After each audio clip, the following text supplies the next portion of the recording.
नमस्कार, मैं जूली तिवारी। आप देख रहे हैं हर समय आपके साथ न्यूज चैनल में आपका स्वागत है। तो चलिए बढ़ते हैं आज के कुछ मुख्य समाचारों की ओर। देवेंद्र फडणवीस ने आरएसएस पर भ्रष्टाचार के आरोप में आगे बढ़ाया। पूर्व महाराष्ट्र मुख्यमंत्री देवेंद्र फडणवीस ने आज आरएसएस को भ्रष्टाचार के आरोप में जवाब देते हुए एक महत्वपूर्ण बयान दिया। देवेंद्र फडणवीस ने बताया कि उनके कार्यकाल के दौरान आरएसएस ने 118 करोड़ रुपए का भ्रष्टाचार किया है। उनके अनुसार यह धन डायरेक्ट बेनिफिट ट्रांसफर स्कीम के माध्यम से भ्रष्टाचार किया गया, लेकिन उन्हें इससे कोई लाभ नहीं हुआ। देवेंद्र फडणवीस ने बताया कि इस मामले में आरएसएस के उच्च अधिकारियों पर गंभीर जांच होनी चाहिए। उन्होंने स्पष्ट किया कि यह आरोप उनके खुद के खिलाफ नहीं है, बल्कि यह महायुति या ट्रिपल इंजन सरकार के अधिकारियों पर भी लागू हो सकता है। उन्होंने भ्रष्टाचार के खिलाफ अनेक आंदोलन किए हैं, लेकिन इस मामले में उन्होंने कभी स्वतः किया नहीं है। उन्होंने आरोपियों को चुनौती दी कि यदि उन्हें इसे सही साबित करने का मौका मिलता है तो उन्हें उच्च न्यायालय में ले जाने का विचार करना चाहिए। हे ट्रिपल इंजिनचं महाराष्ट्राचं आणि केंद्राचं सरकार आहे।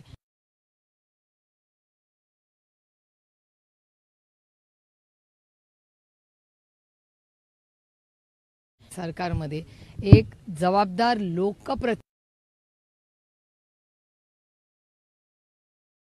खासदार आता जो निवडून आलेला आहे त्याला आंदोलनाची वेळ येते। दूध, कांदा, सोयाबीन, साखर अशी अनेक पिकं आहेत ज्याला हमीभाव मिळत नाही, वेळेवर पैसे मिळत नाहीत। इथे महागाई तर गगनाला उचली आहे आणि एकीकडे शेतकऱ्याला 2 पैसे मिळत नाहीत। मी स्वतः निलेश लंके, त्यांचं कुटुंब, आमचे स्थानिक अध्यक्ष तात्या, माननीय जयंत पाटील साहेबांची माझं आज सकाळी बोलणं झालं। आम्ही सगळेच, बाळासाहेब थोरातही वाटतं आज जाणार आहेत असं मला काँग्रेस पक्षाकडून कळलेलं आहे। पण माझी निलेश लंकेंना विनंती राहील की आपण सगळे मिळून मार्ग काढू, कारण उपोषण ते करतायत पण त्यांच्या तब्येतीचीही काळजी घेतली पाहिजे त्यांनी, कारण का त्यांच्यावर खूप मोठी जबाबदारी आहे। पूर्ण नगर जिल्ह्यातल्या लाखो लोकांची जबाबदारी आज निलेश लंकेंवर आहे। त्यांचे लोकप्रतिनिधी आहेत ते, त्यामुळे त्यांची पूर्ण जबाबदारी ही पक्ष म्हणून आमची आहेच, पण त्याचबरोबर त्यांनी तब्येतीचीही काळजी घेतली पाहिजे। आणि महाराष्ट्र सरकार हे किती असंवेदनशील शेतकरी महिलांच्या बाबतीत आहे हे मला काही नवीन सांगण्याची गरज नाही। इंडियन क्रिकेट टीम ज्यावेळेस आली त्यावेळेस सरकारने जवळपास 11 कोटींची घोषणा केली की आम्ही खेळाडूंना 11 कोटी द्यावेत। त्याच्यावरती बरीच टीका होती की राज्याच्या तिजोरीत पैसा नाही म्हणता आणि खेळाडूंना 11 कोटी रुपये देतात, तर मग हे सगळे प्रश्न सोडवायला पैसे नाहीत। कसं आहे, जुमलेबाज सरकार आहे, त्याच्यामुळे भ्रष्ट जुमला पार्टीचं हे सरकार आहे। भ्रष्टाचाराच्या रोज क्लीन चिट्स देतात, त्याच्यामुळे ते भ्रष्टाचारी आहेत का नाहीत का आरोप करायचे, लोकांना भीती, आईस, इन्कम टॅक्स, सीबीआय, ईडीची दाखवायची, पक्ष फोडायचे, घरं फोडायची। त्यामुळे खरंच भ्रष्टाचार झाला का नाही याचं उत्तर एक नागरिक म्हणून, एक लोकप्रतिनिधी म्हणून मी भारतीय जनता पक्ष आणि सत्तेत असलेले त्यांचे नेते देवेंद्रजींना अतिशय विनम्रपणे विचारते, कारण नक्की खरं काय, म्हणजे मी पहिल्यांदाच माझ्या आयुष्यात असं काल तुमच्याच माध्यमांच्या चॅनल्सवरच मी पाहिलं की पोलीस म्हणले आमच्याकडून चूक झाली। एवढी मोठी चूक कशी झाली? वायकरांच्या घरातल्या कुटुंब, त्यांची बायको कशातून गेली आहे, काय दुःखातून गेली आहे हे मी जवळून पाहिलेलं आहे। मी त्यांच्याशी अनेक वेळा फोनवर बोललेले, त्यांच्या घरातली लहान लहान मुलं, म्हणजे आज काय परिस्थिती आहे, त्यांना क्लीन चिट दिली, काल मी टीव्हीवरही पाहिलं, पण त्यांचं कुटुंब कशातून गेले अनेक वर्ष जात आहे। आणि त्यांचंच नाही, भुजबळ साहेबांचं, नवाबभाईंचं, संजय राऊत साहेबांचं, देशमुख साहेबांचं, अनिल देशमुखांची नातवंड, हे सगळं फार जवळून पाहिले हो।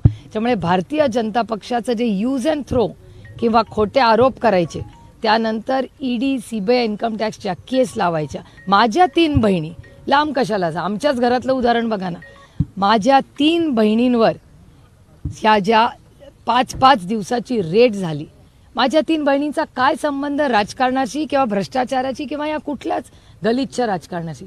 माझ्या 3 बहिणी, त्यांची मुलं, त्यांची नातवंड कशातून गेले हे आम्हाला माहिती।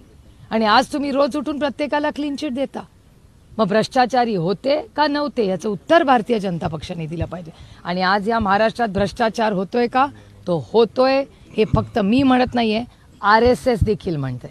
तुमच्याच चॅनलवर मागच्या आठवड्यात 118 कोटी रुपयाचा भ्रष्टाचार झाल्याचा आरोप हे RSSनी केलेला आहे. देवेंद्र फडणवीसांपर्यंत तो विषय गेलेला आहे. पण डायरेक्ट बेनिफिट ट्रान्सफर DBTनी जे शेतकऱ्यांना पैसे मिळाले होते असे 118 कोटी हे मिळालेले नाहीत आणि त्याचा भ्रष्टाचार झालाय. हा आरोप माझा नाही, हा RSSनी केलेला आरोप आहे. तुम्ही आता RSSचा उल्लेख केला, मात्र नवाब मलिक यांच्या बाबतीमध्ये खरं तर गेल्या अनेक दिवसांपासून चर्चा आहे की नवाब मलिक नेमकं कुठे आहेत. संघ वर्तुळातल्या नेत्यांचं असं म्हणणं आहे की नवाब मलिकांना महायुतीमध्ये घेऊ नका. नवाब मलिकांची हेळसांड होते असं तुम्हाला वाटतं? नवाब मलिकांनी निर्णय घेतला पाहिजे? नाही, हे दुर्दैव आहे की महायुती जी त्यांची आहे किंवा ट्रिपल इंजिनचं सरकार आहे ते मतासाठी काहीही करतील. ज्यांच्यावर त्यांनी भ्रष्टाचाराचे आरोप त्यांच्या हायेस्ट ऑफिसनी केलेले, त्यांच्याबरोबर जेव्हा सरकार बनायची वेळ होते तेव्हा त्यांना कधीच काही वाटत नाही. त्याच्यामुळे भ्रष्टाचाराबद्दल म्हणजे मला विचाराल तर हे जे आत्ता सत्तेमध्ये लोक आहेत ते ब्लॅकचं व्हाईट करण्याचीच एजन्सी झाले. म्हणजे भ्रष्टाचार करा, या आम्ही तुमचे सगळे पैसे व्हाईट करतो आणि सुखाने नांदा आणि सत्तेत बसा आमच्याबरोबर. त्यामुळे सत्तेसाठी ज्या भारतीय जनता पक्षाचे नेत्यांनी उभं आयुष्य मी लढताना पाहिलेलं आहे. माननीय आज त्या नाहीत आपल्यात, पण सुषमा स्वराज असतील, अरुण जेटली साहेब असतील, या सगळ्यांनी, अडवाणी साहेब असतील, यांनी भ्रष्टाचाराच्या विरोधात अनेक आंदोलनं केली पण कधी कॉम्प्रोमाइज नाही केलं. पण आजची ही नवीन भारतीय जनता पक्ष आरोप करते, आता खरे खोटे मला माहिती नाही, त्याचं उत्तर हे फक्त देवेंद्रजीच देऊ शकतील किंवा त्यांचे दिल्लीतले नेते. पुण्यातली घटना ताजी असतानाच आज मुंबईत एक हिट अँड रन झालेलं आहे. सकाळी 5:30 वाजता दाम्पत्य चाललं होतं खरेदीसाठी, त्यांनाच उडवल्याची घटना आज घडली. कसं म्हणताय? हिट अँड रन आणि ट्रॅफिक कंट्रोल याच्याबद्दल मला असं वाटतं की अनेक वर्ष आम्ही सगळे रोड सेफ्टीला प्राधान्य दिलं पाहिजे. आणि दुर्दैव असं झालं की रक्ताची तपासणी बदलणे, पटकन बेल मिळणे किंवा काहीतरी चुकीचं माहिती देणे, हे सगळं जे त्या गृह खात्याकडून होतं आहे ना, त्याच्यामुळे लोक इतके कॅज्युअल झालेले आहेत गृह मंत्रालयाबद्दल की त्या वर्दीचा मान सन्मान आजही मला आहे. महाराष्ट्राच्या पोलिसांचा सार्थ अभिमान मला आहे. आजही अतिशय उत्तम काम करतात. काल पुण्यामध्ये चॅनलवर मी पाहिलं, त्या महिलाचे अश्रू हे सरकारला दिसत नाहीत, आम्हाला सगळ्यांना दिसतात, पण या असंवेदनशील सरकारला दिसत नाहीत. तिच्या डोळ्यातले अश्रू कोणीतरी पहा, तिचं दुःख जाणून घ्या. तुम्ही सरकार आहात ना, मग का नाही तुम्हाला दिसत? पुण्यासारख्या ठिकाणी पेट्रोल घेऊन त्या सगळ्या पोलीस ऑफिसरच्या अंगावर ते टाकाईपर्यंत यांना भीती नाही त्या वर्दीची, कारण का त्यांना वाटतं की ह्या सरकारमध्ये सगळंच मॅनेज होतं.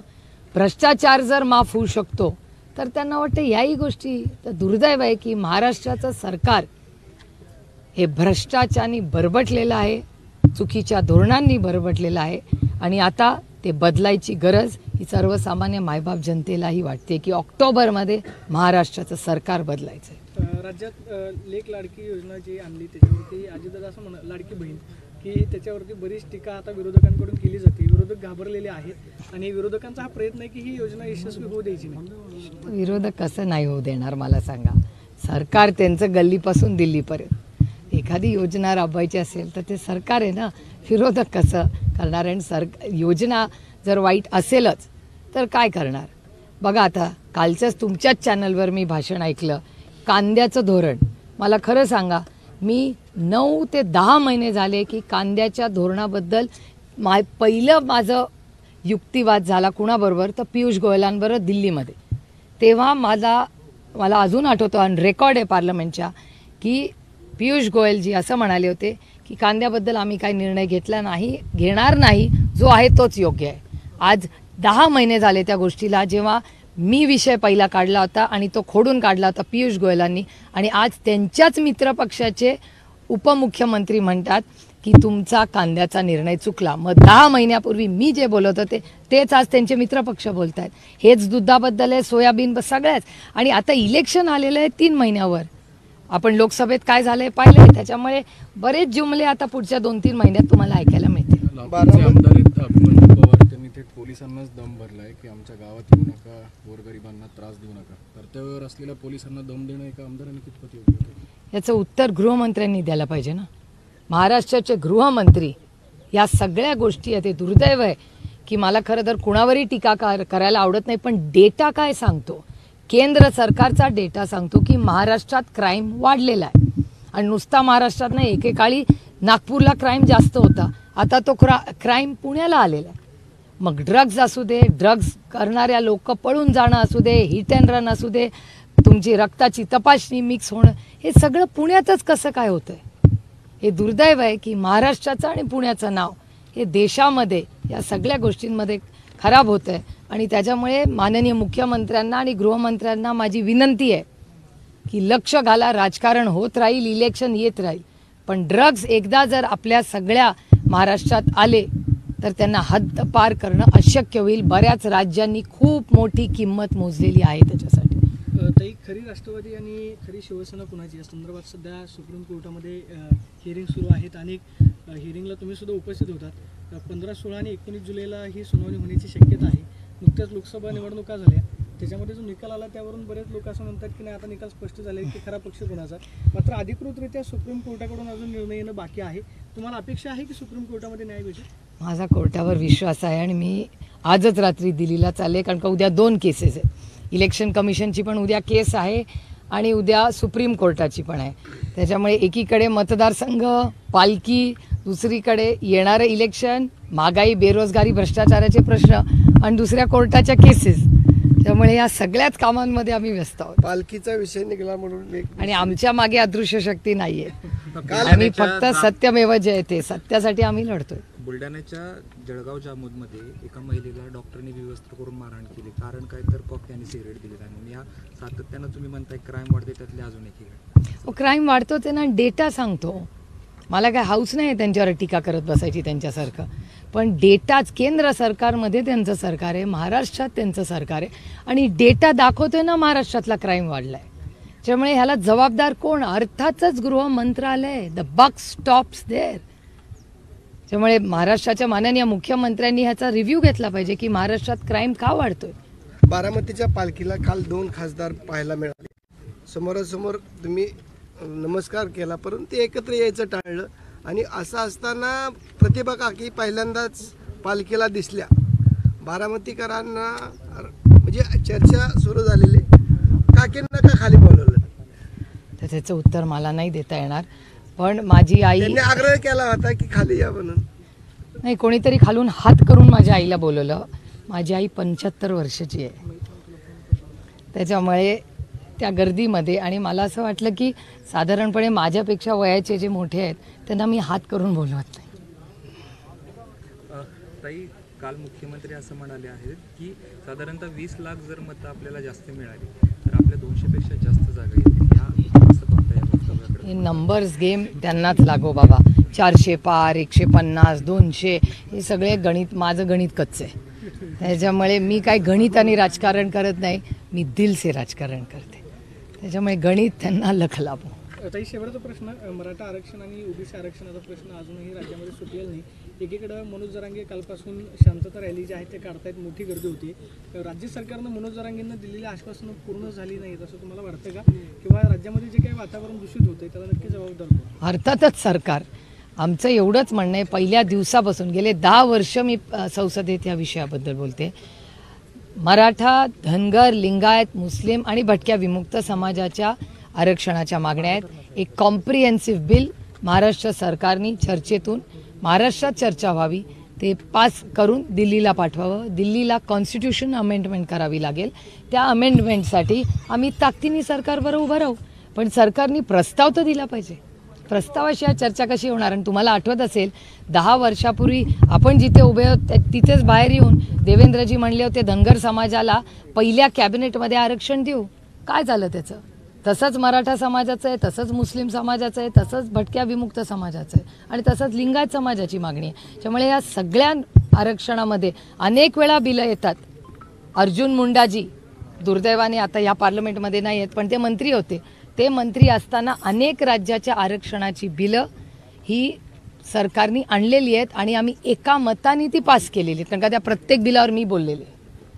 पण दुर्दैवाने जेव्हा महाराष्ट्राची पाळी येते तेव्हा आरक्षणाबद्दल या सरकारने फक्त फसवणूक केलेली आहे. त्याच्यात ठोस काही आपल्या कुणाच्याच पदरात कुठल्याच समाजाच्या पदरात पडलेला नाही. पवार साहेब वारीमध्ये सहभाग घेणार असल्याची चर्चा होती, काय आज भेट देणार आहे? नाही, आज त्यांना ते पिंपळीला 10 दिवसापूर्वी गेले होते तेव्हा लोकांनी त्यांना आग्रह केला होता की आमंत्रण दिले म्हणून पवार साहेब येणार आहेत. मी माझ्या आईलाही विनंती करते की तूही ये, कारण का गेले 18 वर्ष मी स्वतः वारी नेहमीच चालते. दोन्ही दिवस म्हणजे दोन्ही पालख्यांमध्ये मी एक दिवस चालते. त्यामुळे माझ्यासाठी हा खूप एक आनंदाचा दिवस आहे की वारी जेव्हा असते ते एक मोठं कुटुंब म्हणून आम्ही सगळे रामकृष्ण हरीचा गजर करत माऊली माऊली करत आम्ही सगळे पालखीमध्ये सहभागी होतो. आणि पांडुरंगाचरणी एकच प्रार्थना आम्ही दरवर्षी करतो की चांगला पाऊस पडू दे आणि अडचणीत आलेल्या बळीराजाला न्याय मिळू दे. थँक्यू.